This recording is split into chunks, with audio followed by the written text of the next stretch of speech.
हाँ तो बच्चों, आज हम स्टार्ट करेंगे exercise 3.4 for class 10th RBSC। तो जिसने भी मेरा चैनल सब्सक्राइब नहीं किया है, सब्सक्राइब कर ले, जिससे मैं आने वाले समय में और भी अच्छे अच्छे वीडियोस लाता रहूँ। तो सीधे पढ़ाई की बात करते हैं और आज स्टार्ट करते हैं completing square method for class 10th RBSC। हाँ तो बच्चों, आज हम स्टार्ट करने वाले हैं एक्सरसाइज 3.4, जो कि ये कहना चाह रही है, एक्सरसाइज 3.4 में बोलना चाह रहा है ये, solve the following equation by the method of completing square.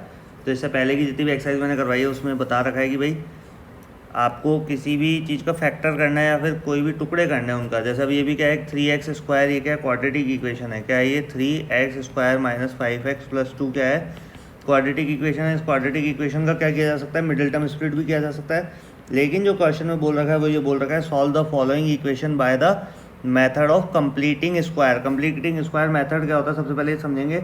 उससे पहले मैं एक छोटी सी बात आपको समझा देना चाहता हूँ कि इसमें अगर आप कंप्लीटिंग स्क्वायर मेथड कर लो, आप मिडिल टर्म स्प्लिट कर लो, ठीक है। क्या बोला मैंने, कंप्लीटिंग स्क्वायर मेथड वाला कर लो, मिडिल टर्म स्प्लिट कर लो, या फिर जो इसके नेक्स्ट वाला क्वेश्चन है, इसी एक्सरसाइज का जो नेक्स्ट क्वेश्चन है उसमें क्या है, धराचार्य। क्या है भाई, धराचार्य वाला मेथड कर लो। आंसर क्या आने वाला है, एक ही आने वाला है। तीनों में से कोई सा मेथड हो, आंसर एक ही आएगा। अगर एग्जाम में कोई मेथड बोल देता है पर्टिकुलर कि इसी मेथड से करना है, तो आपको उसी मेथड से करके आना है। अदरवाइज़ आपकी इच्छा है कि जो आपको मेथड बढ़िया लगता हो उस मेथड से कर देना। अब हम बात करेंगे भाई मेथड है क्या। तो ये बोल रहा है गिवन क्वाड्रेटिक इक्वेशन, ये गिवन क्वाड्रेटिक इक्वेशन है। इसमें हमें क्या करना है कि सबसे पहला काम है कि x² का जो भी कोएफिशिएंट होगा, क्या होगा भैया, x² का जो भी कोएफिशिएंट होगा। जैसे 3x² है, जो 3 है वो क्या है, उसका कोएफिशिएंट है।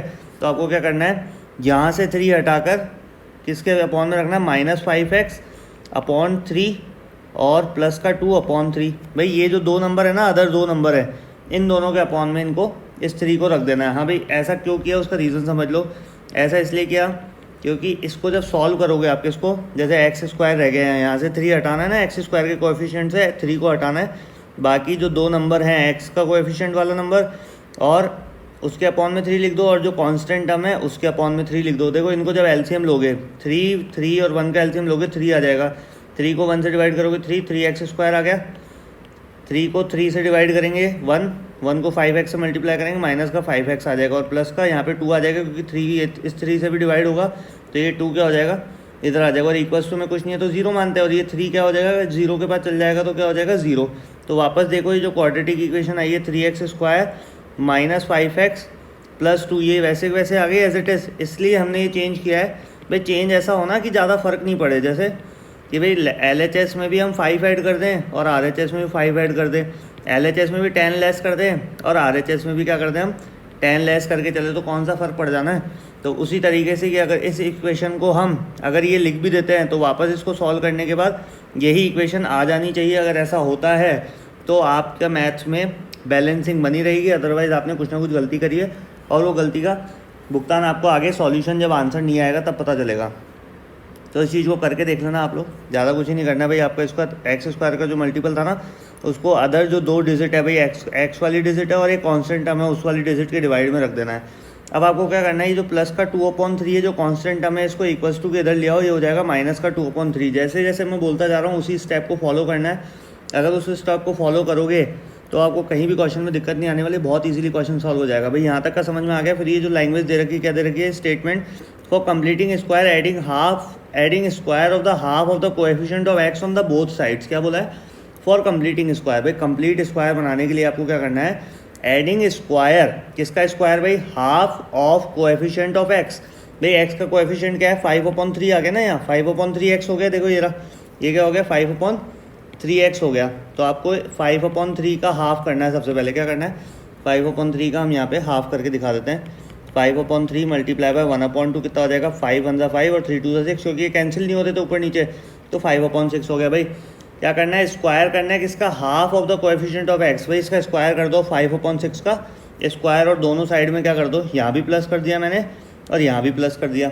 हाँ भाई समझ में आ गया यहाँ तक। तो अब उसके बाद ये देखो, यहाँ पे x² यहाँ पे था ही, ये बीच में 2 × 5/6x कहाँ से लिखा, ये जो लिखा है ना 2 × 5/6x, ये लिखा कहाँ से, ये देखना है हमें। तो इसमें एक आइडेंटिटी खुलती हुई दिख रही है हमें। वो आइडेंटिटी क्या है उसको देखते हैं हम ध्यान से। वो आइडेंटिटी ये कहना चाह रही है हमें कि ये देखो एक्स स्क्वायर और ये वाई स्क्वायर नहीं लग रहा भाई, a square plus b square, और यहाँ बीच में क्या है माइनस का साइन था। ये देखो बीच में क्या था 5x में माइनस का था, 5/3x में माइनस का था, तो यहाँ पे -2ab जैसी आइडेंटिटी लगती हुई दिख रही है।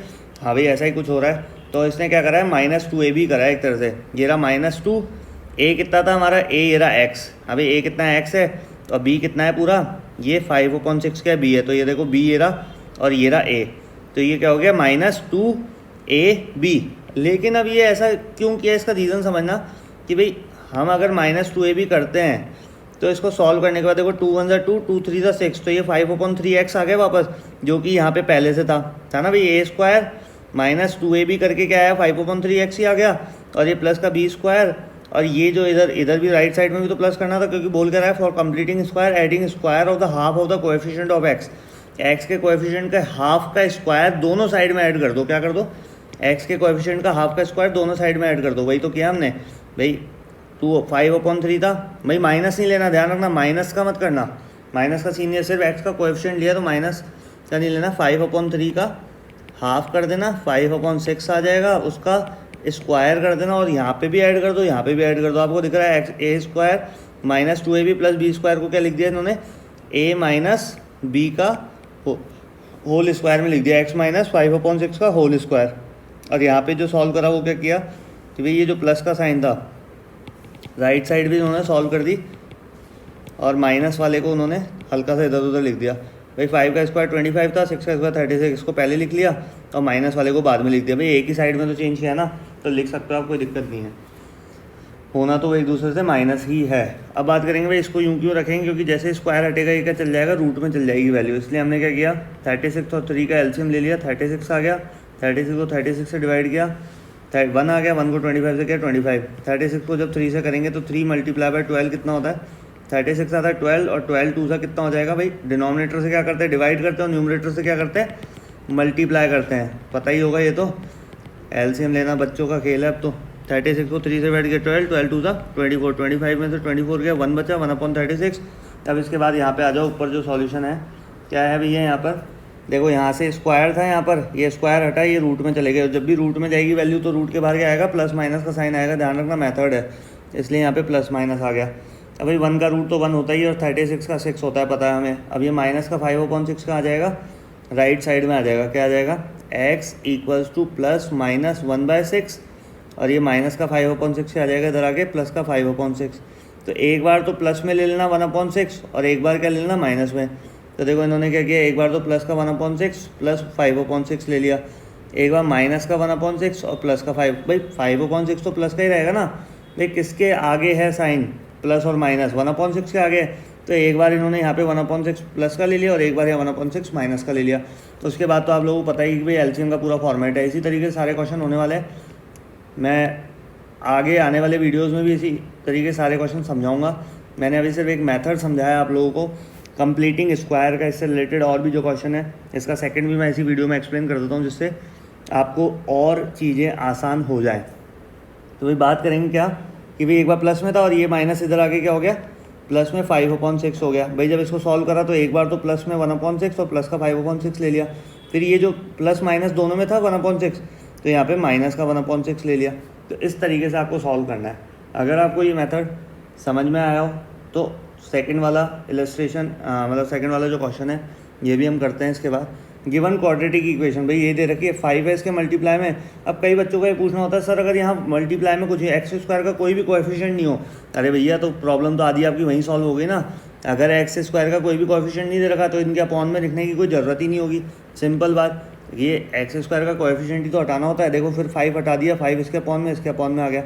अब हमारा क्या हो गया 6/5 हो गया, उसके हाफ का स्क्वायर करना है नहीं करना। तो देखो 2 1 2, 2 3 6 हो रहा है नहीं हो रहा, लेकिन हमें ऐसा करना है नहीं करना। ध्यान रखना कोई भी चीज़ कैंसिल होती हुई दिखे कैंसिल नहीं करनी, यही प्रोसेस है इसका। 6 1 6 और 5 2 10 कर देना और इसका स्क्वायर कर देना। यहाँ पे कोई भी कटिंग करने वाला सीन नहीं करना है आपको, इसलिए यहाँ पे क्या गया 6/10 का स्क्वायर। देखो यहाँ भी 6/10 का स्क्वायर लिख दिया और यहाँ भी 6/10 का स्क्वायर, और बीच में क्या लेना है भाई x² था और दूसरा यहाँ क्या था माइनस का साइन था, -2a भी होगा। अगर यहाँ प्लस का होता तो क्या लेते हैं हम, प्लस का 2ab लेते, लेकिन यहाँ माइनस है तो हमने क्या लिया है, माइनस लिया। तो ये हो गया ए स्क्वायर माइनस 2, भाई b कितना था 6/10 था, और a कितना है हमारा, ये रहा x, भाई x का स्क्वायर है ना ये, तो a कितना हो जाएगा हमारा, x हो जाएगा।